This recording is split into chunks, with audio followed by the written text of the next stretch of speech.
by the way. Good deal. I'm Jay Pitts, a real estate broker, agent, leader, and investor. For the last decade, I've navigated the craziest of real estate markets this country has ever seen, selling over 2,000 homes, moving in and out of markets, always ahead of the curve. And now I'm bringing that perspective to you. This is your resource, and Real Talk About Real Estate starts right now.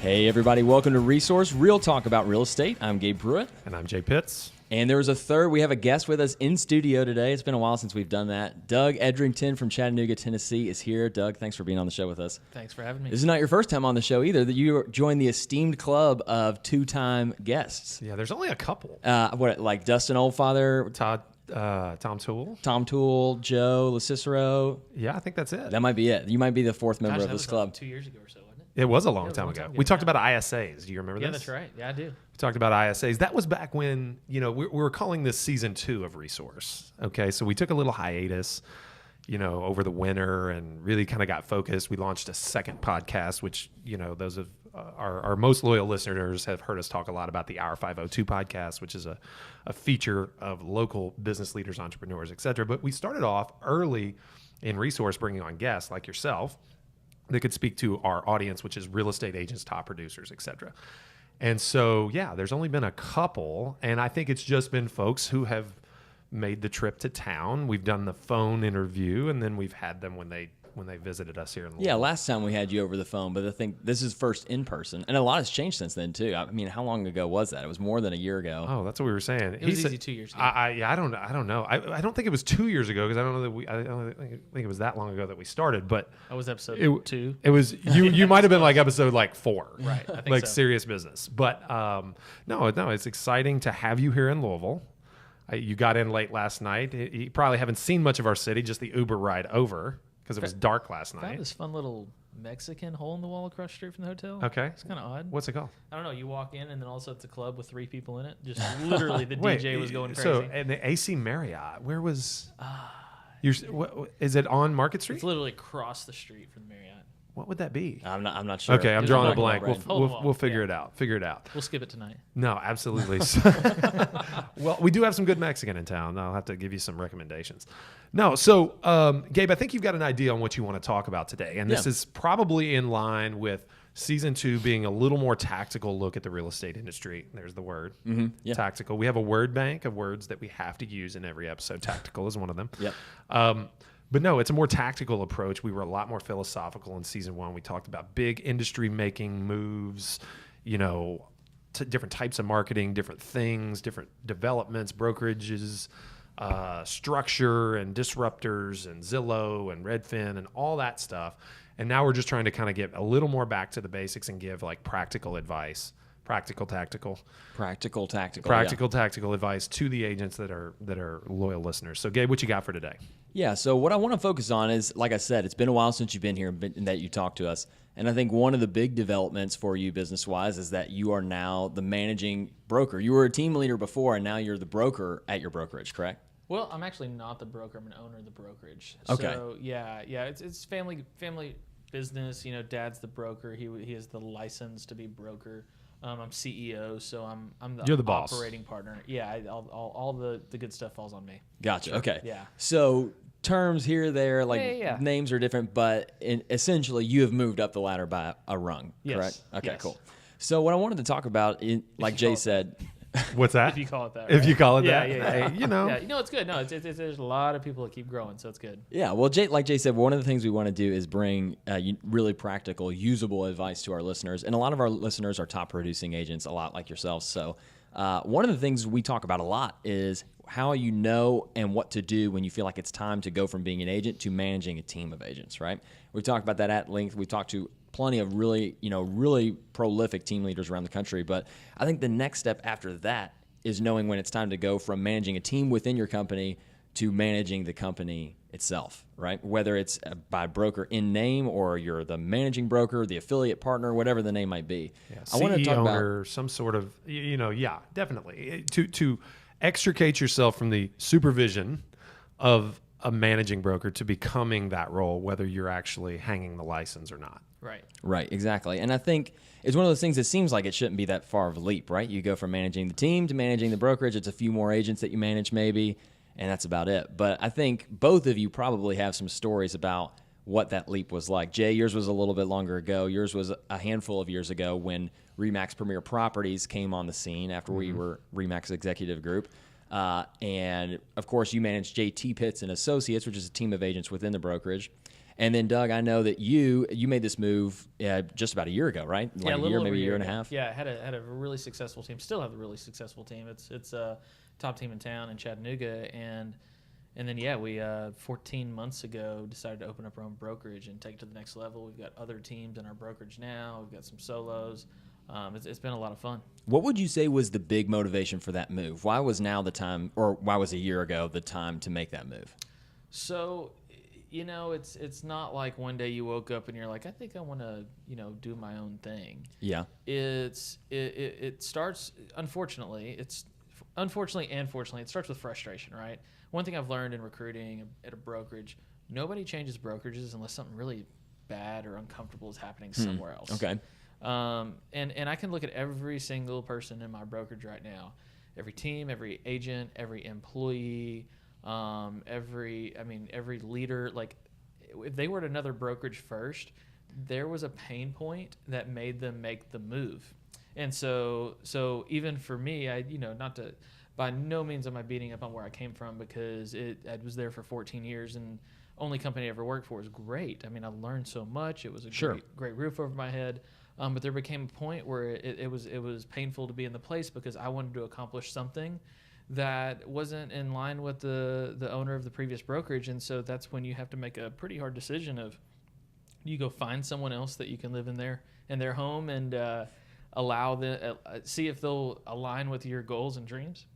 Or is it more of a, it's time to go change the world, right? It's time to take the risk, grab the wheel, and run.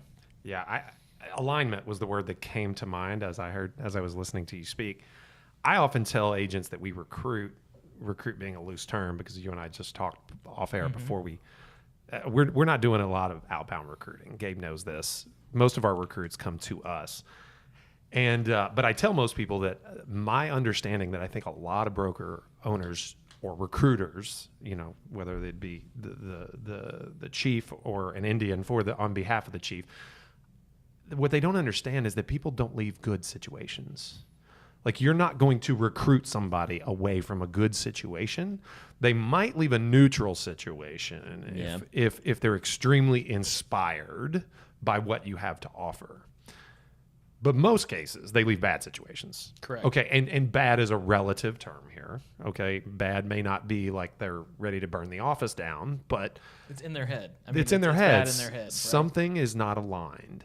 Maybe something as simple like you didn't have any bad feelings or ill will or any of that. It's just like your goals and dreams were not in alignment with what that other broker was trying to accomplish at that point. Well, I mean, I'm 35. I mean, at 34 last year when I looked at the owner of the previous brokerage, and I'm like, hey, I want to do X, which was big.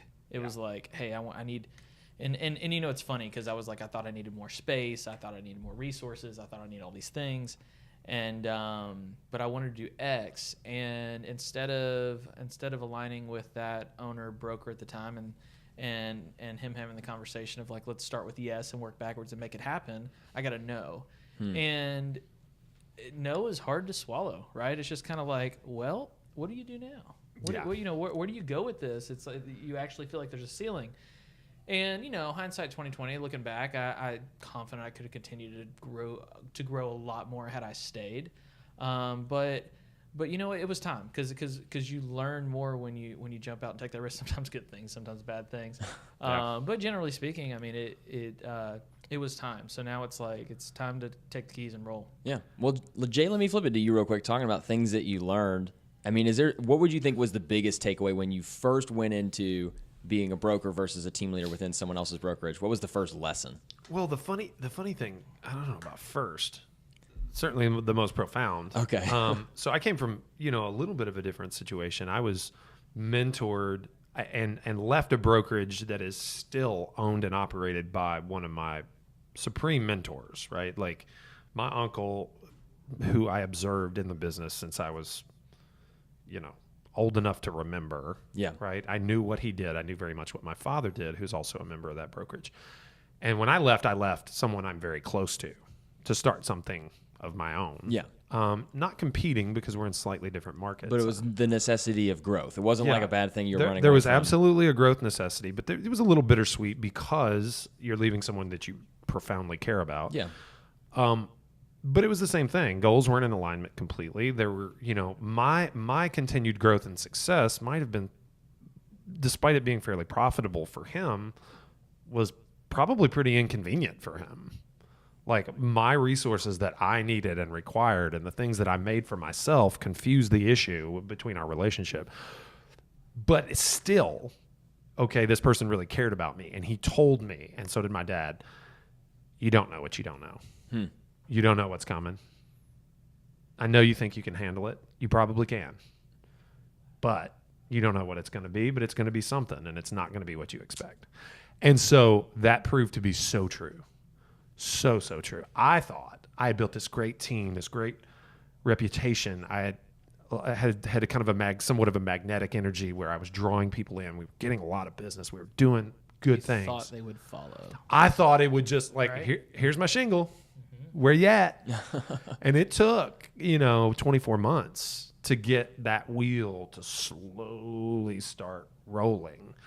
And then once it started rolling, it picked up a lot of steam. Yeah. And here we are, 3 years later, and it's really rolling, and that's great. But I thought, oh, Jay's got a brokerage. Let's go. Yeah. And painful moment, Gabe. We're sitting in here in the podcast studio within my office, my newer office that we decided to kind of combine. And I used to be in the room right next door, Gabe. You remember this? Oh, yeah. And I remember sitting in there. Okay. I don't know if you have these moments. You coach and you got a lot of things going on. So your schedule, I know, is packed. And so is mine. But I have these pockets of time where I don't expect to be free, but I find 2 or 3 hours. And usually what I do is I don't know what the hell to do because I'm so regimented. So what I usually do is prospect. Okay. And I had one of those moments and I was like, you know what?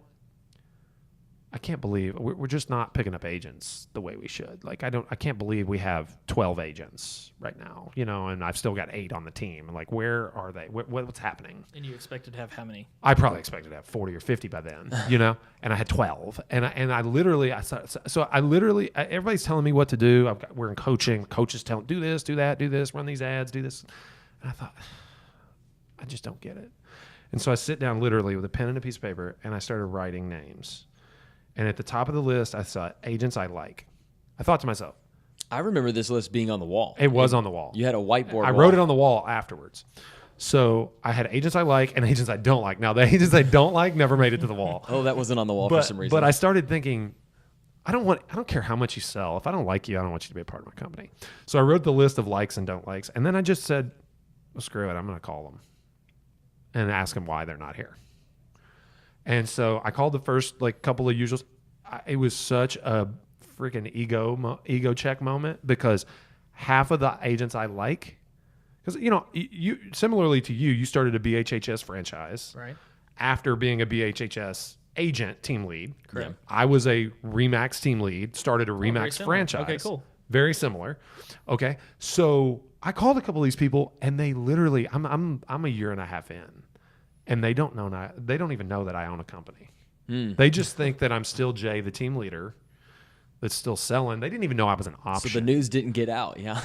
And here I am thinking and it was just, I never projected that ego. Gabe, I think you would agree. I didn't project that ego that everybody should just be here because I'm so and so, right? But I did. But there was a little bit of it happening here. I had a little bit of that in here, and they didn't even know. And I thought, God, that is so humbling. And so I just said, well, I do.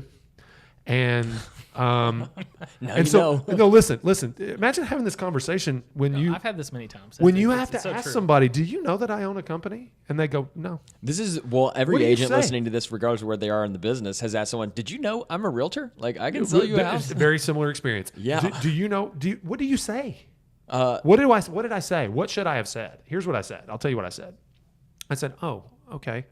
Well, I do.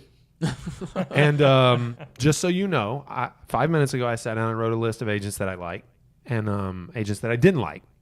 Total like teeter-totter moment right there because they're wondering which list they're on. Why would you call them if they were on the But here's the funny thing. So I let them off the hook really quickly, and I said, you were on the good list. And the nice list. Just so you know, if you ever consider making a move, I'd be interested in talking to you. And but I'm not going to call you back and ask you to join my company ever again. But just so you know, I'm interested. Okay. And so the funny thing was, that was really pretty profound about that. And I know this is not like the overarching topic of the episode, but people called me back just from that. Like it was pretty awesome. And that I can you just attribute. Put the feeler out there, yeah. It was literally like, do they know that you're an option? Do they know that you're interested? You know, it's funny because I feel like we're on the same.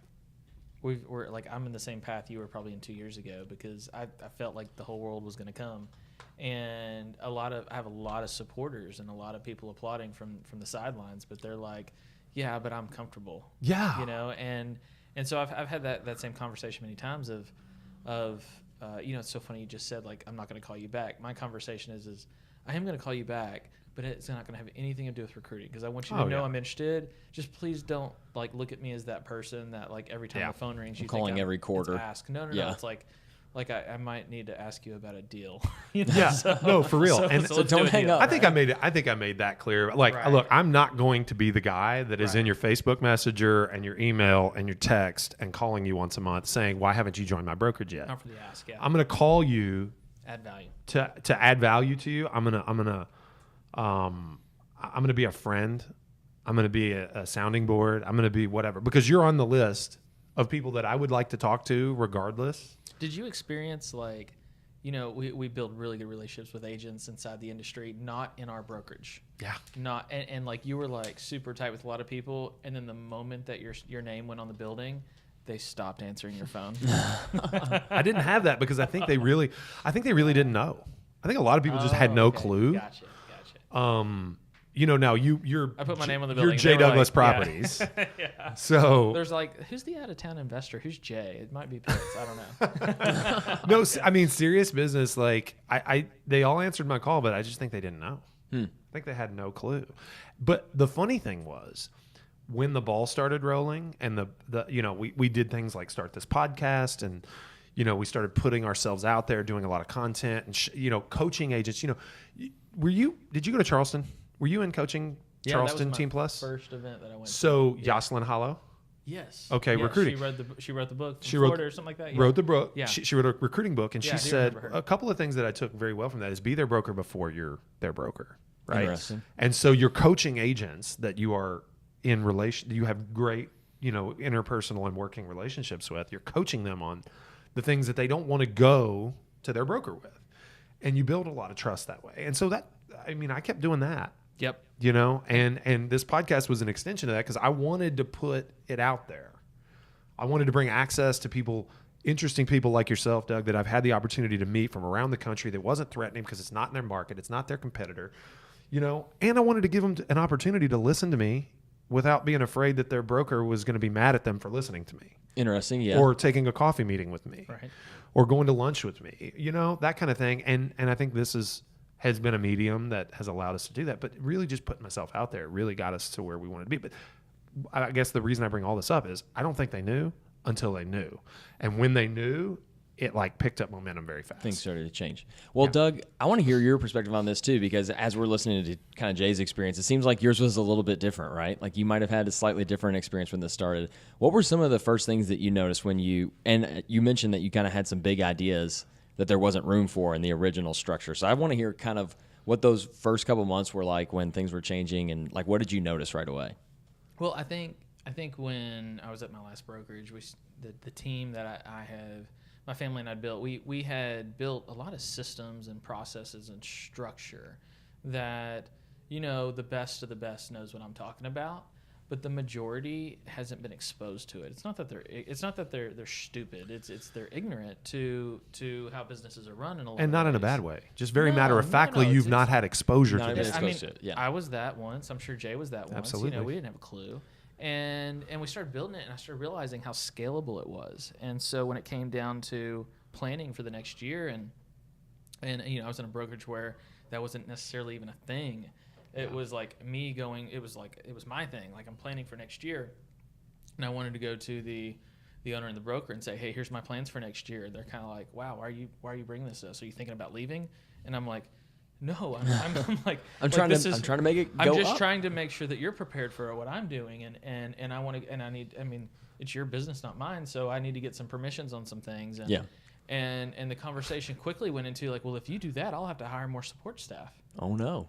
Wow. And Go so figure. it was tough. It was tough, but it quickly started. We started to figure it out. Like, hey, I don't know if this is the best environment. The old saying, "What got you here won't get you there." 15 years got me to a really awesome place at that place. Now it was time to move on. So we made the jump, and transition is never fun. It's exciting. It's scary. It's all the above. I'll tell you one thing: it never goes the way you plan. My intentions were to purchase a building, completely remodel it, figure out who we were going to be, where we're going to be franchised, we're going to be independent, and then have a really peaceful exit and take my team and nothing else and move on. So what really happened was when I made an offer, applied for a loan for our local bank. At local bank, enough people at the top of the bank hang out at the country club with the same people, the broker owner that I came from. And wow, that really happened quickly. Whoop. I expected about a year transition of taking my time and having everything really nice and perfect to you know what, we got to close, move, and I got 2 weeks to get out of this brokerage. And it was wild. It was absolutely wild. We moved into a building about 12,000 square foot. The third story of the building was the only building that was where we could work out of. So we had to work out of that for the next 8 months while we did complete full construction in the office. And within that 2 week period of basically, quote unquote, being caught that you're leaving, and it wasn't that I was caught that I was leaving. I made an offer on a building. Yeah. I didn't even know what we're going to do yet, other than like it was going to be a part of the vision. And so it was kind of nuts, man. It was nuts, but it forced us into like high acceleration mode. Make quick decisions, learn lots of things. When you step out on your own, like in Tennessee, like you got to have a broker's license to run a brokerage, right? Did you know the brokerage itself had to have its own license? I didn't. No, I mean, and in Kentucky it doesn't. In Kentucky you don't. It's different in every state, and I didn't know that. And so, I mean, there were all sorts of crazy things that we had to deal with in the transition. Now, okay, so all the logistical pieces were settled, right? Right. Recruiting. Just like Jay said, I don't want to beat a dead horse, but I made a list. I made a big list of people, and I was like, sweet, we're gonna have 100 agents. Like, perfect. I literally had it in my mind. All of these people are gonna come. I have great relationships with these people. The water cooler talk. They feel the same way that I feel. And the culture's already starting. You've already got company culture. I'm not talking about like my current brokerage. I'm just saying like it. Just talking to people anywhere. Like that's just like, hey, and I had made this statement for years with a lot of my, Chattanooga realtor friends of, if there was an environment that fit what we were both looking for, is that something you'd be interested in? And they're all like, hell yeah, absolutely, and I'd be like, okay. And then when it comes time. And then when it came time, they're like, oh, no. Oh, you mean you were serious? Oh. Wait. So, but I tell you what though, like we've got about a 50-person organization. I've got 5 teams now in the brokerage, 14 months into it. And what I've learned more than anything is instead of trying to recruit, instead of trying to receive, that's very stressful. It's very taxing. The winning tool is like just give, just keep on giving. Just like Jay, you started the podcast. Add value, yeah. I started the Jay Douglas show on YouTube. Mm-hmm. You just YouTube. My name, Doug Edrington, you'll find it. But sure. But like mine was just give lots of value, no ask at all. And you plant your call to actions throughout there where they can see more, but it's not a recruiting show by any means. And what I've enjoyed about it most is that the people who really are looking for coaching, looking for leadership, looking for growth, they'll come to you. Just like Yoselin, just like Tom Ferry tells us, just like Cheplak said once. I'm sure he got it from somewhere else, but it's like coach your competitors better than their own coaches do. There you go. Yeah. And that, and they'll come. And so that's what I've been doing. But what I have decided, though, I'll tell you, probably 6 months ago, the light bulb came on, is every existing agent that I've ever worked with, they do have the old habits. They do have the challenges. Sure. And what we've become experts at is really just, and I say I've just decided to own it. We've been doing it for years and years. Even with the team before we had our own business, we're really good at getting brand new people in the business and bringing them in.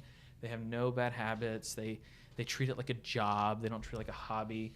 And everybody that joins us is they see the hard work. They see what we're doing. There's a lot of referrals that come.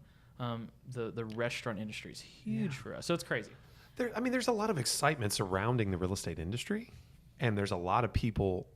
Gary Keller said in the book Shift, right? Like the agent influx trails the sales market by 12 to 18 months, right? Mm-hmm. So right now, if the market is cooling, right, which I know we talked about Chattanooga stats earlier, and you got no fear of that right now. Maybe certain price points are a little cooling, but Louisville market's still doing really, really well.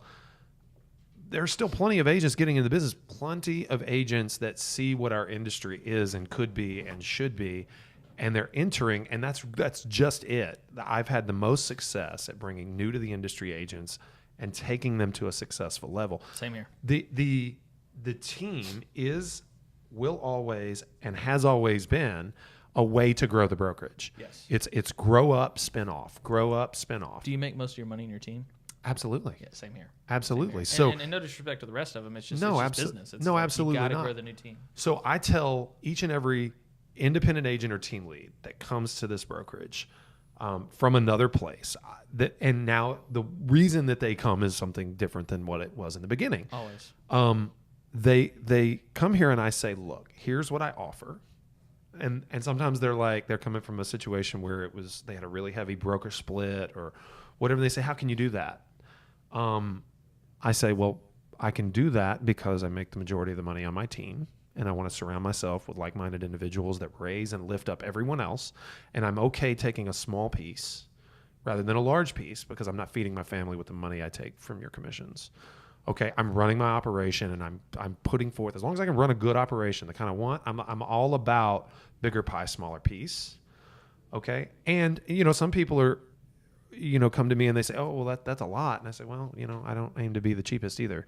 So the point is, I'm never going to compete with you. If we come up against the same piece of business, I'll back away and let you have it. I'll go with you and help you secure it. If you want me to split it with you because you don't feel like you're adequate to market it, then we can do that too. The point is, I'll never compete with you, but I'll never stop selling. Okay? Because I got to be selling if I'm going to teach you how to sell the best way that I can. Okay? I'm never going to compete with you. I'm never going to stop selling, and I'm never going to make the lion's share of my income off this brokerage. I'm going to make it off my team. It's interesting. Better or worse. And something that's interesting about that, this seems like one of the lessons, or maybe not a lesson, but something that you have come to know later down the line. What I was hearing from both of you that was really similar, even though we're talking about different markets, different sizes of teams, different philosophies, is that most of this like trial and error period was right at the beginning, right? It's where you have to learn things, trial by fire, and then the momentum picked up. You both said that, right? Like once it starts rolling, it started rolling. Well, I think also though, it's like we adapt to learning new things. Yeah. Because it never stops changing. It's just we get more comfortable with adapting. So one of the agents that used to be on my team a few years back, he's no longer with us, and for all good reason, but good relationship still. And I had someone who joined our team, a year ago or so. And when they applied, I said, so how'd you hear about us? And he says, oh, this guy that used to work on your team told me about him. Told him about us, and I said, oh, okay, cool. I said, well, what did he share with you? And he said that the best thing about the Edrington team is that their ability to adapt quickly.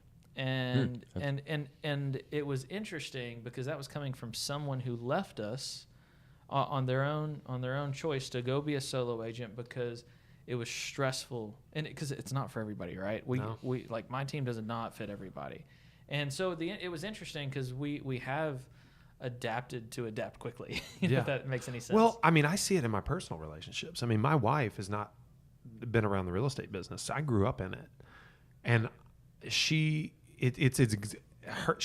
type A, okay, and introverted. She's very detail oriented. She likes order. She does things. She's the smartest person I know, okay, but she has a hard time with the ever-changing kind of aspect of our business. Sure. Like literally, I am completely in my element with things being in utter chaos. Like Controlled chaos. Controlled chaos. I'm grabbing Yeah. stuff out of the air and wrapping it up tight into a nice little ball. But she wants it always in order, and I'm just like, that's not how this works. Constant adaptation. That gets to the heart of one of the things I wanted to ask, especially before we wrap up. Not necessarily the growing pains or the transition challenges. What are some of the daily challenges? It's a battle that you fight every day that's always going to be a reality of being a broker or being the person managing the company. It's never going to be off your back. It's something that you have to be focused on and you have to have a plan for. What is something that fits that description? I got a good one, but I want you to go first. Well, I'd say one of the challenges is, I run my own business. And when I was in a team, when I ran a team prior to solo, that was all I did, I thought I ran my own business there. And I ran my own operation, but I didn't necessarily run my own business. And now that you really, when you own the brokerage, you understand the liabilities, you understand the challenges, you understand the reputation risk, all these things that come along with it. And you also understand how to pay the bills and keep the lights on and make it profitable and all that stuff. And so when you have another team that comes on, I have to remind myself that, that I thought I was running my own business, but I was really running my own operation. Okay. And these new team leaders that are working with me, they're running their own operations, but they think they're running another business. So they tend to make financial decisions, or they tend to make reputational decisions or whatever it may be. And in most brokerages, most broker owners will roll over and just deal with it. Okay. But if you're going to run a long, scalable, lasting, successful brokerage, you have to be able to stand up to your agents, to your team leaders, and tell them what they can and can't do. But there has to be a why behind it. Yeah. And it better make sense. Not because I told you so. Oh, it's rooted in care. The because I told you so is nonsense.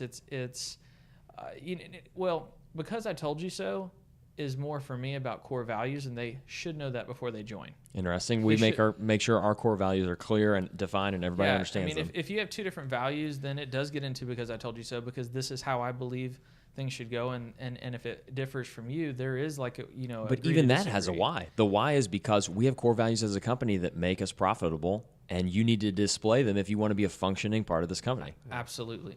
But guess what? There are Republicans and there are Democrats. There's always the 50-50 line, right? Yeah.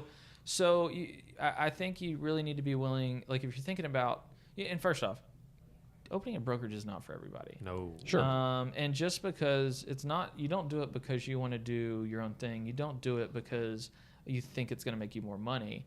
You do it because it's literally the best option that there is. Because 5 years ago, opening up my own brokerage was not the best option. Nope. It was staying where I was at and dealing with some BS, or it was maybe going somewhere else if I felt I really needed to change. And again, I say dealing with BS. It wasn't, looking back on it. It's just the small frustrations.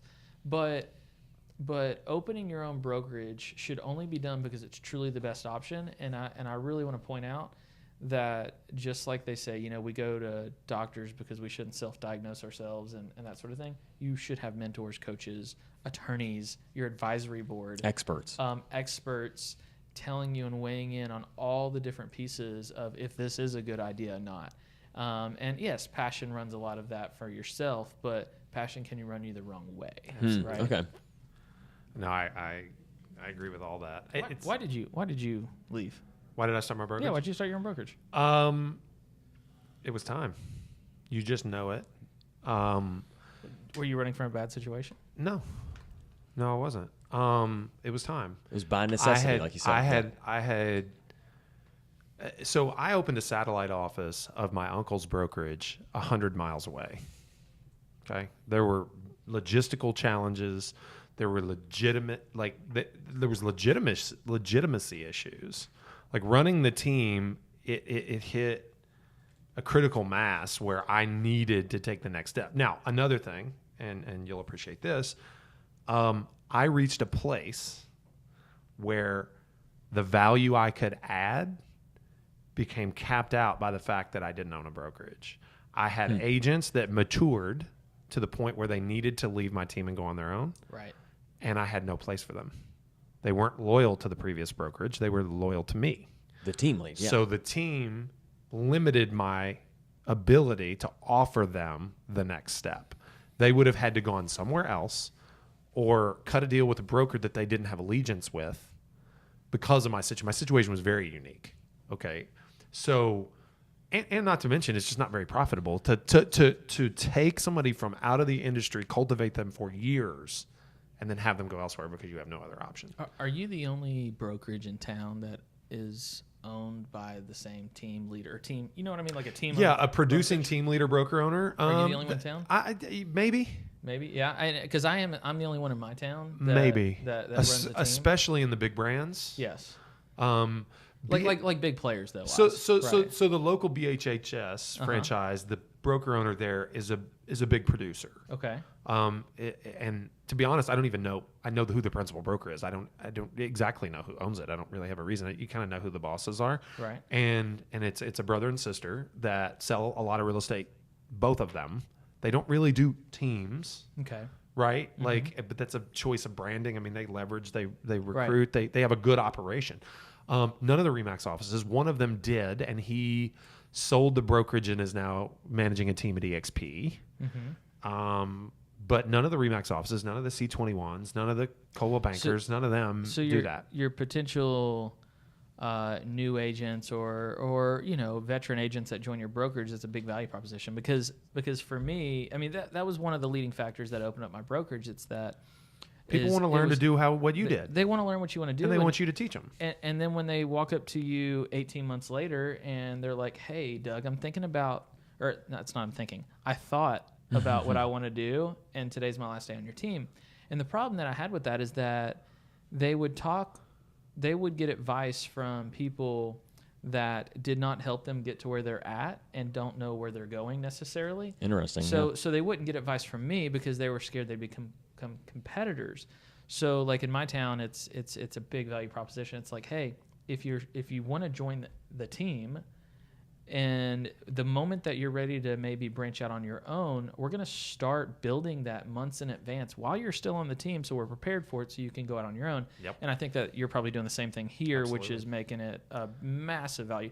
I mean, like, I don't know what price tag you put on that ability or that comfort level to know that if I want to grow my team, I don't have to do it in fear. Well, think about the fact that these agents, too, if they're afraid to tell you they have higher aspirations, they start capping their own growth so they can keep it under wraps. It's like keeping a dirty secret. They don't want you to know until the day they're planning to move. It's really sad. And so, well, it is. And you're coming from a place of limitation, right, versus a place of abundance. Like I tell people, they ask me how big I want to get. I say, I don't care. I want all the right people and none of the wrong ones. Like I'm about energy. I'm about exposure. I'm about... and it's probably as a result of, some issues in the past where we've not had the best energy, and I've experienced what that feels like, and I've experienced some of those challenges. And I just said 100, 1,000, or 10, as long as it's all the right people. And you met a bunch of them this morning in our round table. Good people. Like great energy in that room, right? All contributors. Engaged is what I noticed, which engagement, is not what you see in a typical real estate meeting. I know. So and that's what we're after. So yeah, smaller piece, bigger pie, and like the sky's the limit for you. Like if Gabe wants to go out on his own and sell 1 billion houses, he has my support. I'm going to show him. Not part of my plan. But. It's not part of your plan, but if he wants to produce an award-winning podcast, I'm totally for that. We could probably do that here, though. We're working on that. Anyway, no, I want to say one thing though. I know the answer to your question for me, and I want to get your take on it. Because and reminder, the question was the daily battle, right? Daily battle that I struggle with here, okay? And it's not a struggle; it's a good and a bad. So preface it by saying, our team is at 190 closed and pending team on the year so far. I make up less than 10% of that, okay? So, we talk about a saleable team is where the rainmaker does less than 25% of the production. So I've exceeded that. Okay, I've achieved that. We're at a good place there. I bring value, I feel like, in a lot of ways.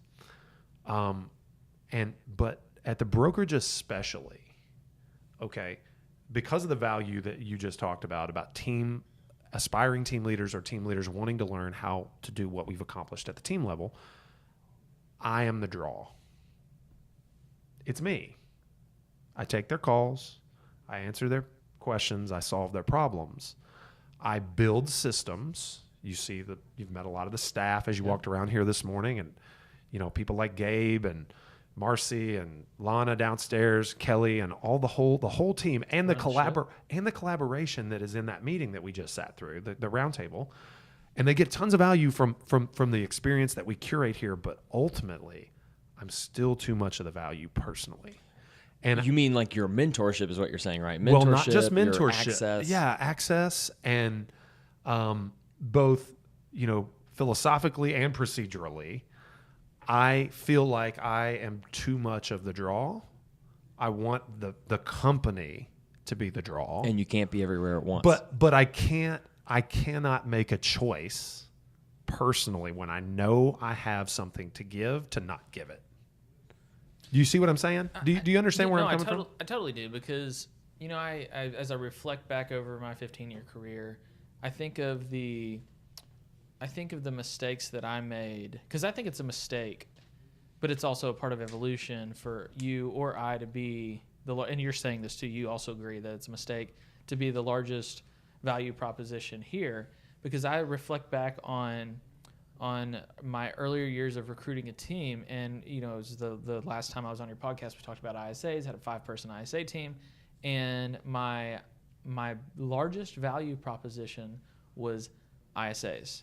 And I set appointments for you. And that was literally my presentation to agents I recruited. It's like, hey, your number one job, the most important job to me, is make sure that your calendar is accurate, because ISAs are going to schedule appointments for you, and you're going to stay booked all the time, and you're going to write offers and pick up paychecks, right? And I did recruit a lot of people that way. And I did recruit some great people that sold a crap ton of houses. Yeah. 80, 90 houses on the team for one agent. It was just like mind blowing. Yeah. But like the pains and the ass that came from that. Yeah. Yeah. But here's what I want to say though, is like over time I evolved, and the value proposition for the team, like when I explain it to an agent, like I don't even explain it to an agent. Like when I say I have a director of recruiting that goes through processes, and the last step after they decide if my director of recruiting thinks that they fit on the team, they get the thumbs up from you. No, they do the organizational chart on the whiteboard, and they talk about the value proposition, all the things that we do, and it's like it's a 3-hour process to explain what our value proposition is. Now I look at the brokerage, and I feel the same way. I'm like, you know what? Right now, the number one value proposition is me. It's coaching, it's training, it's being resources, it's all those kind of things. So this is why I'm saying it's the evolution. See, I've evolved out of that from the team standpoint. And I've evolved because we have pod leaders, we have. But now on the brokerage, it's you again. But on the brokerage, it's me again. So I'm having the same challenge that I once had at the team level. Because the only question you have to ask yourself to identify the problem is, if I was no longer here, how many people would leave? And you would lose people, wouldn't you? I would lose a lot of people. I would too in my brokerage. Remax Premier Properties would lose a lot of people if I just stopped showing up. And sure. And just ran the team. So here's what I think the answer is right now, and I'm sure you're doing this, and I'm doing it as well right now, is the number one value proposition is really a future vision. Because I get to show like what we did with our team, and I'm really painting a picture of the vision. And yeah, you may be saying you're selling thin air, but it's not a sales pitch. It's literally, this is what I strive to do, and this is what I think I'm building. And anytime I've ever painted that picture, we've actually built something completely different. It's been way better than I've ever thought of. No, that's it. But I want you to be a part. I want you to be a part of growing it, because I'm looking forward to the day. I don't know if it's next year, if it's 10 years from now, where the value proposition takes a few hours in a presentation just to excite not to excite somebody, but they get excited from that couple-hour presentation, and it's just the tip of the iceberg. Yeah. I think something that's worth mentioning too, and I'm obviously looking at it from the standpoint of our team, because that's what I've experienced with. But another way to overcome that, the kind of like hero worship mentality. And that's not what it is, but Hero and the minions. yeah, exactly. And we talked about with worship Tom you, Toole Jay? way back in ancient history about the minion model, right? Where Yeah. everybody follows the fearless leader. Another way that I think our team has combated that a little bit is by really promoting and putting a lot of responsibility and faith in members of the team themselves. Like you mentioned the pod structure. It's like kind of what we would describe as teams within teams. Yeah. And I think that eventually, if you're recruiting people and you get to the place where you say, hey, right now I can offer you all this, but we're building up people within this team who will very soon be able to offer close to or the same amount of mentorship, experience and advice that we can give you. And hopefully it becomes cyclical, right? Where the team will continue to bring up leaders that bring the next generation in and it will start to roll. And so when the inevitable day comes that you need to be able to step away, you're not afraid of, will the company fall apart if I decide that I want to take some time, Yeah. No, and that's just it. I mean, I really enjoy. I mean, some of the greatest joy I take from all of my work is sitting in that room down there an hour ago, right? Talking to these people about the things that I think that they can use in their own way. Not me saying, here's your 8-step model to go get expired listings. It's convincing them that expired listings are not the devil. And that you should probably find your own way to engage them. And here's a couple of ways that you could do it and decide what you like and don't like and employ what you do like. Right. And that's a bad example, or it's just an example. But my point is, I really like impacting them, having an impact on their business and their future decisions. And if the truth is, if I stop doing that today, Gabe, nobody else is going to do it. Yeah. We're not there yet. Well, and Jay, and I've seen this even sitting in your trainings and heard you many times. I think the difference between a really good leader, where we do find ourselves when we're starting a new business, where it's like we are the primary value proposition right now. I think for the people out there that are listening to this, and because this is mainly agents listening to this, right? And yeah, probably only agents listening to this. And I mean, consumers for more than 30 seconds. They're pretty nerdy if they made it this far. If you were listening to this, would you call Jay and go get your real estate? Yeah, that's a good idea. But for the people who are listening to this, if you're thinking about making a change, I think what you should really talk about is when you're talking to these potential leaders of other brokerages, is allow them to coach you and listen to how they coach you. And because what I mean by that is, are they telling you what to do, or are they helping you discover what you want to do? Because what I've found is I've seen a lot of leaders that will tell you what to do. And guess what? If you're not into that, like, you turn off. There's a who's the memory coach? You know what I'm talking about? Tom interviewed him a minute ago. Jim Quick is his name. Jim Quick. Yeah. So there's a YouTube video floating around that it's got like a lot of views. His name's Jim Quick, and he's a memory coach. Okay. And I watched one of his YouTube videos, and he talked about how memory is, like, a lot of people say I have a bad memory, right? That's not really a thing. Memory is a learned skill. It's not a natural ability. And I didn't know this until I watched this video. And he said, the interesting thing about memory is that to learn the skill, you have to have an emotional attachment to what it is you're trying to learn. So have you ever read a book and you've read the same page 10 times and you're like, I don't even know what I read. Yeah, because you were forced to read it and you weren't, or back in school, you fell asleep. It's like you go on an autopilot almost. You fell asleep at the desk, and the teacher's in trouble. You're in trouble because why are you falling asleep? There's no emotional attachment to what it is. Yeah. So if you think of your potential, the person who you put their hands there to help impact your world and help you get to the next level. If they're only teaching you their way and you're not emotionally attached to it, you're not going to make progress. But what I like about Jay, and the same style that, I don't want to say that this is natural ability of me. It's not. It's a learned skill. It's helping people learn based on them discovering what it is, and you have to be emotionally attached to it. So, whatever that may be, if it's expired listings, if it's door knocking, if it's Zillow, if it's for sale boners, whatever it may be, I'm never going to teach a strategy to an agent on how to grow their business unless they come to me and say, hey, I'm interested in this. Mm-hmm. Yeah. Does that make sense? Yeah, I'm not gonna force it. Yeah, you can't. I'm not gonna force it, which is the same reason why we don't have an agenda on that meeting that we just do. Sometimes I'll put out a topic to kind of ruminate and for them to stew on before we show up. But they came to the table curious. They said, I'm curious about this situation. They bring the topics. Yes, exactly. They bring them to us. So anyway, I don't know. I think we've pretty much run this conversation the gamut. Probably. Gabe's looking at me I'm sure I like, could. you guys could go all day. I know. I think we could pretty probably much. carry it out pretty far. We probably will the rest of the day. Just off air. Off air. Well, dude, hey, it was great. I appreciate you doing this. You didn't come here with designs on being a podcast guest, but No, I walked through the door and I was like, those are cool microphones. They're like, yeah, sit down. that's how we do it around here. That's how we do it. All right. Well, hey, that's about all the time we've got for today's episode of Resource. Both of you, wealths of information about this. If you're someone that's listening that's thought about, or even just toyed with the idea of maybe going the route of opening your own brokerage, we'll make sure we've got contact info for Jay and contact info for Doug. These are both people that would probably, I'm guessing, would be happy to answer your questions. You shoot them an email. They'll be able to answer some of the questions that you have. But otherwise, you know where to find us. Full episodes are up on YouTube. You can find our YouTube at the link below. Go and watch these. And we have another episode with Doug from last season that's worth listening to if you want to go find it. Jay, any parting thoughts? No, man. Just please check out the new podcast, the Hour 502 podcast, also on iTunes or wherever you get your podcasts. Again, this is Resource, Real Talk About Real Estate. Thanks again, Doug. Thanks for having me. All right. We'll talk to you guys soon.